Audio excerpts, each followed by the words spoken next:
के बीच दो ऐसे व्यक्तित्व का आज आगमन हुआ है। सम्मानित प्रोफेसर संजय श्रीवास्तव जी,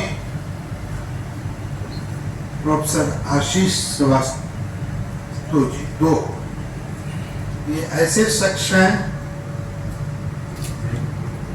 जिन्हें पूरा देश जानता है और अच्छी तरह से जानता है।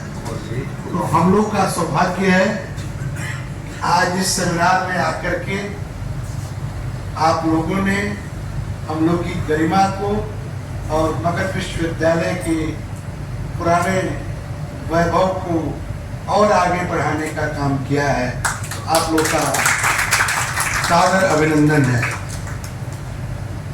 सर, मगध विश्वविद्यालय की स्थापना 6ठे दशक में पूज्य सत्येंद्र बाबू ने की थी इस उद्देश्य के साथ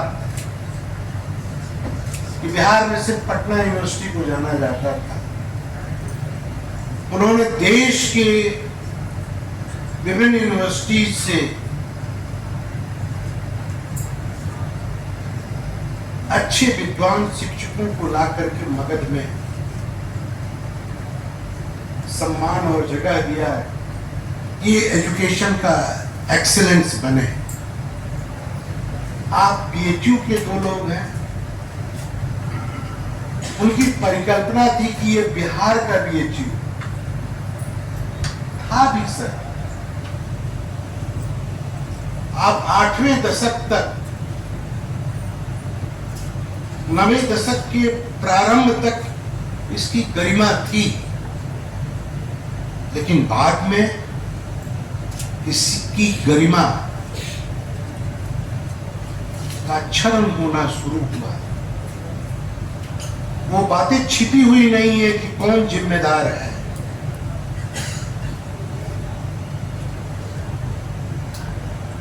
सब जानते हैं कौन जिम्मेदार है, लेकिन ये अनियति थी, हो गया।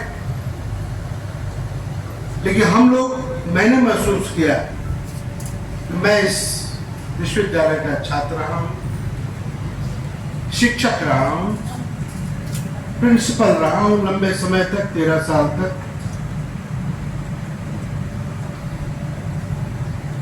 सही बात है कि मगध विश्वविद्यालय आने के लिए, कुलपति बनकर आने के लिए कोई तैयार नहीं था। परिस्थितियां ऐसी थी, कैंपस में बच्चे आके रो रहे थे परीक्षाओं के, डिग्रियों के लिए हाहाकार था। सेशन एग्जिस्ट नहीं कर रहा था। शिक्षक क्लासरूम में आते थे, टाइम पास करके जाते थे। सारी एकेडमिक गतिविधियां बंद थी। हम लोगों ने चुनौती को स्वीकार किया और सर, हम लोगों ने साल भर के अंदर 60 से अधिक सेमिनार कराए और हम लोगों ने प्रयास किया कि बच्चे कैंपस में आए और आ भी रहे। 2015 में इसको सी ग्रेड मिला। हमने प्रण किया है और हमारी टीम ने प्रण किया है, नए बच्चों की टीम, जो यंग टीचर्स हैं, कि हम लोग जो सी है उसको बदनुमा दाग को धो करके ए में तब्दील करें। और उस चुनौती को छात्र ने एक वीडियो क्लिप कुलपति सर के द्वारा आपने सुना भी होगा, जज भी किया होगा या नहीं किए होंगे, ऐसे भी छात्र हैं। परंतु आप क्या जो कुलपति सर बोल रहे हैं कि 60 एग्जाम हुआ, ठीक है, और एक वो जो पेपर में भी कहा जाता है कि 30 उच्च शिक्षा स्तर से कि 30 दिन के अंदर रिजल्ट प्रकाशित किया जाएगा। तो क्या आप सर छात्र से मैं पूछना चाहता हूँ, इस कमेंट में बताइएगा, क्या 30 दिन के अंदर आपका रिजल्ट पब्लिश हुआ? और जहाँ तक वो बता रहे हैं कि 60 परीक्षाएं ले ली गई हैं, क्या उसका सिस्टमेटिक ढंग से रिजल्ट अभी तक आया? क्या उनका मार्कशीट उनके पास आया 2023 का मार्कशीट, या आई मीन बहुत ऐसे सेशन है जिसका मार्कशीट अभी नहीं आया। तो आप सब कमेंट बताइएगा कि क्या सुधार हुआ। मैं तो आप सभी से जजमेंट ही चाहता हूँ, मैं कुछ नहीं बोलूँगा। हाँ, कुछ ऐसा चीज़ है कि कुछ चीज़ों को लेकर विश्वविद्यालय में सुधार हुआ, परंतु छात्र को लेकर कहाँ तक उपलब्धि आई? क्या कुछ चीज़ें डिजिटल हुआ? नहीं। जो सिलसिला चलता आ रहा है वही सिलसिला चलता आ रहा है। अब तो इनका 2 साल टर्नओवर पूरा भी होने वाला है। मैं मानता हूँ कि बहुत सारी चीज़ों को जैसा कि बताया जा रहा है, सर के द्वारा बताया जा रहा, मेरा कुछ विचार नहीं, अपना विचार आप सब रखिएगा कमेंट्स बॉक्स में। जो जो ये बोल रहे हैं कि कई बातों को सुने होंगे और नहीं सुने होंगे तो रिवाइव कीजिए वीडियो को फिर से रिप्ले कीजिए। और 4 मिनट में बहुत बताया है, क्योंकि मैं इस वीडियो को वहाँ से उठाया हूँ जो मैंने रिकॉर्ड नहीं किया, क्योंकि रेफरेंस हर चीज़ का रखना चाहिए। मैं छात्र जो संवाद ग्रुप है मगध विश्वविद्यालय का, वीडियो मुझे वहाँ से मिला और मैं भी रूम पे आया तो मुझे लगता है कि नहीं, अब मुझे जाना चाहिए, समझे। तो चलते हैं, चलेंगे भी और दिखाएंगे। वहाँ अच्छे अच्छे भी लोग आए हुए हैं, अच्छे लोग कहने का मतलब बहुत विद्वान लोग। न्यू एजुकेशन पॉलिसी के ऊपर सुनने को मिला है, या डिबेट में मिला था सुनने को, और देखने को मिलेगा विद्वानों का 2 दिन का सेमिनार है, नेशनल सेमिनार है। हाँ, एक चीज़ है कि कुलपति सर आए हैं तो मैं एक चीज़ ठोक के कहता हूँ बुक को कि सेमिनार करवाए, सेमिनार से बहुत छात्र जागे और बहुत लोग जागे भी, परंतु मैं वो भी कहना चाहता हूँ जो इनका एक चीज़ बात मुझे नहीं जचा, मतलब मुझे नहीं जच रहा। क्यों? क्योंकि उन्होंने कहा कि बच्चे क्लास में टीचर उपस्थित नहीं होते थे, क्लास में पढ़ाते नहीं थे, बच्चे नहीं आते थे, अब बच्चे आ रहे हैं, तो ये दिस इज रॉन्ग। बच्चे पहले भी नहीं आते थे और बच्चे आज भी नहीं आ रहे हैं। टीचर क्लास में आते हैं, बच्चे आज भी नहीं आ रहे और पहले आ रहे हैं। क्यों नहीं आ रहे? ये एडमिनिस्ट्रेटिव गलती है। बच्चे क्यों नहीं आ रहे हैं?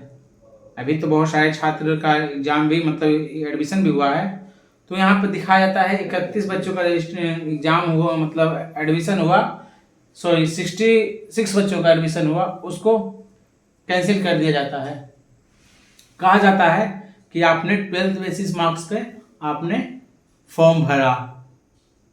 मुझे ये नहीं पता चलता है कि मिनिमम क्वालिफिकेशन जिस सब्जेक्ट का हो उसका ग्रेजुएशन है, और उसके बावजूद भी बच्चे को आपने ऐसा परफॉर्मेंस मतलब कुछ प्रोवाइड किया तब ना वो 12th बेसिस पर भरे हैं।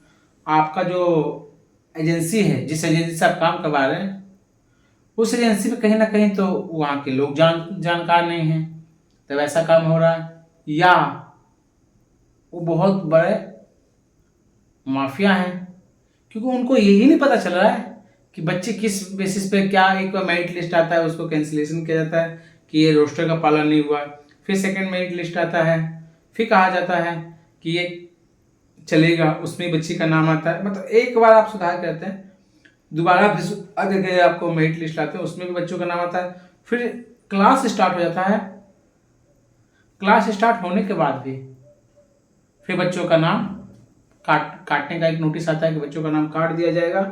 तो विश्वविद्यालय के पदाधिकारी कुलपति सर से ये पूछना जायज बनता है बच्चों के तरफ से, बच्चों के लिए, कि क्या आपने जो अभी स्पीच दिए 3 से 4 मिनट का, क्या छात्र हित में, छात्रों के लिए कुछ हो रहा है? मेरा ओपिनियन माने तो 50 मतलब 10 में से छात्रों की तरफ से मैं जानता हूँ 10 में से कितना मिलेगा मार्क्स, आप कमेंट्स बॉक्स में दीजिए। और क्लास नहीं आएगा तो यही नतीजा होगा हर छात्रों का, समझे। आज ही मैं किन्हीं के व्हाट्सएप पे PhD स्कॉलर, रिसर्च स्कॉलर हैं, तो कहा जा रहा है कि आप नहीं आइएगा तो आपका नाम काट दिया जाएगा। तो नहीं आ रहे हैं, नाम काट दिया जाएगा, परंतु आप तो 12,000 फी ले चुके हैं ना, और क्लास नहीं आ रहा तो आप उनको प्रेशराइज कीजिए कि नहीं क्लास आइए। मेरे डिपार्टमेंट में मतलब ऐसा, हाँ 100% स्टूडेंट नहीं आएंगे मैं मानता हूँ, परंतु 60 स्टूडेंट हैं, उसमें से 30 से 40 स्टूडेंट रहते ही हैं, बट ये संख्या कम से कम 50 होना चाहिए। बट बहुत सारे में मैं तो ये भी देखता हूँ कि वहाँ पे क्लास चलते हैं, बच्चे नहीं आते हैं, पीजी में क्लास चलता है, बच्चे नहीं आते हैं। ये कहीं ना कहीं गलती है भाई आप सबको। आप जहाँ जागेगा, छात्र जागेगा तो यहाँ का सब चीज़ सुधरेगा। और कहीं ना कहीं जो भी अधिकारी होते हैं बोलना कुछ और है और करना कुछ और होता है, आप देख लीजिएगा। तो इस वीडियो के माध्यम से मैं आप सब छात्रों को भी बताता हूँ, क्योंकि आज छात्र बहुत सारे मिले, पता नहीं उनका क्या हुआ, काम हुआ नहीं हुआ, नाम कट गया था, देखिए पता करेंगे उसका बताते हैं। तो वीडियो से सीख मिल लीजिए, जैसे कुलपति साहब कहते हैं कभी रिजल्ट 1 महीने की जगह 9 महीने से रिजल्ट नहीं आ रहा है, ये स्थिति है विश्वविद्यालय का। ठीक, तो आप सब राय जरूर कमेंट्स में दीजिएगा, क्या आप सभी का कहना है। ठीक है, बेस्ट ऑफ लक। फिर आ ही जाएगा